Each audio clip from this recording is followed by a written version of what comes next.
Something massive is happening across the world, and almost no one is talking about it. Governments from the UK to the US, from China to the UAE, are quietly building something that could completely change how you live, work, travel, and even spend money. It's called digital ID. And while it's being sold as a way to make your life easier and safer, it could also be the foundation of a surveillance system unlike anything we've ever seen before. In this video, Express Econ Geofinance Insights breaks down what digital IDs really are, how they work, how they connect to your financial life, and most importantly, what they mean for your freedom and privacy in the years ahead.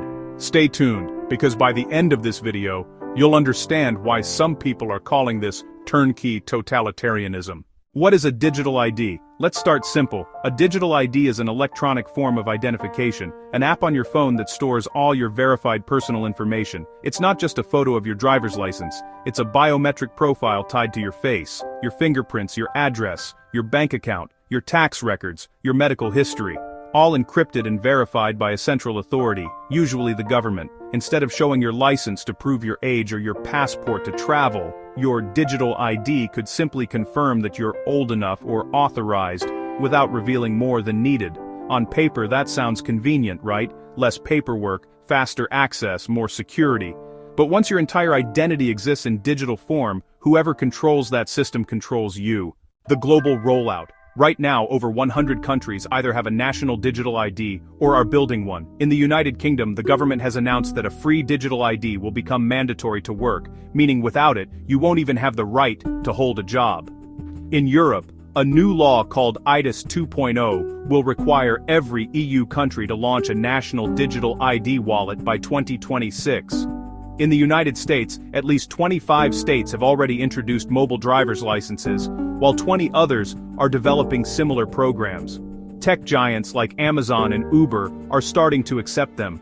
In China, it's already tied to their social credit system, linking identity to financial history, travel permissions, and even online speech. Citizens who criticize the government risk losing access to transportation, online services, or even their bank accounts.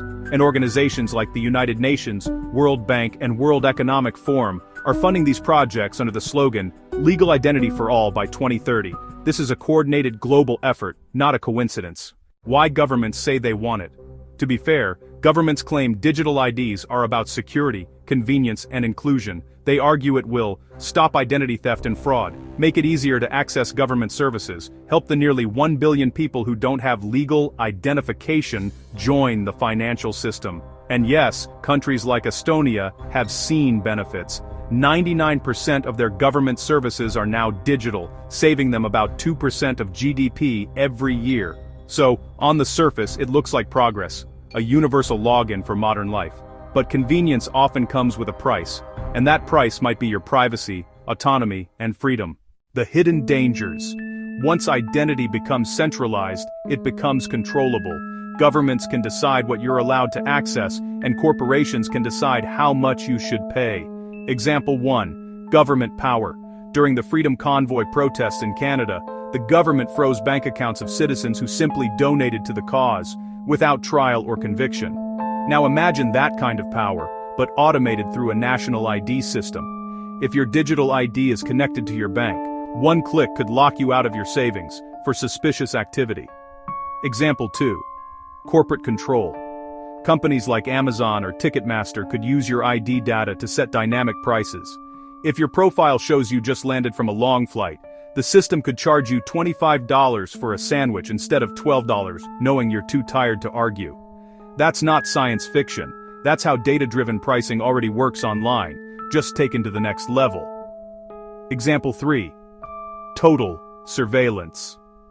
Many digital IDs already phone home, and meaning every time you scan your ID at an airport, hotel, or bar, the government receives a time-stamped record of your location. Add central bank digital currencies, CBDCs, into the mix, and now you have programmable money that could expire, be restricted, or blocked for specific purchases. And what happens when hackers get in? India's national ID system was hacked, exposing sensitive data, including biometrics, of over 1 billion people. You can reset a password, you can't reset your face. What this means for you. The push for digital IDs isn't about safety, it's about reshaping the relationship between citizens, corporations, and the state, giving unprecedented power to those who decide the rules of the digital world. Yes, digital IDs can make life easier, until you say or do something that someone in power doesn't like. Once that happens, convenience turns into compliance.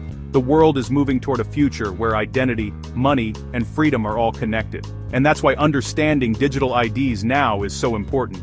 So what do you think? Are digital IDs a step toward progress or a step toward surveillance? Let me know your thoughts in the comments. And remember, knowledge is freedom. Subscribe to Express Econ Geo Finance Insights for more easy-to-understand explainers on crypto, economics, geopolitics, and finance. Until next time, stay informed and stay free.